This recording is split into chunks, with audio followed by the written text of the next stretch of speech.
И сегодня вместе с оркестром выступила наша землячка, народная артистка России Чулпан Хаматова. Под музыку из балета Чайковского «Спящая красавица» она прочитала одноименную сказку Шарля Перро. Весь сбор от концерта перечислят в благотворительный фонд помощи детям, больным лейкемией имени Анжелы Вавиловой. Деньги пойдут на строительство первого хосписа для онкобольных детей. На последнем подобном концерте, где сказку «Петя и волк» читали ведущие нашей телекомпании Ольга Лаврова и Роман Ярыгин, было собрано 9 миллионов рублей.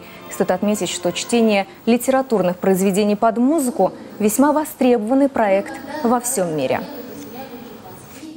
Сказка в сочетании с музыкой – это, конечно, уже совершенно какие-то, у них будут открываться другие эмоциональные ворота.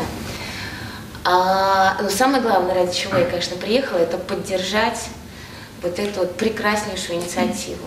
Просто еще раз я скажу, насколько это уникально, то, что происходит в Казани. Я прям по-настоящему горжусь.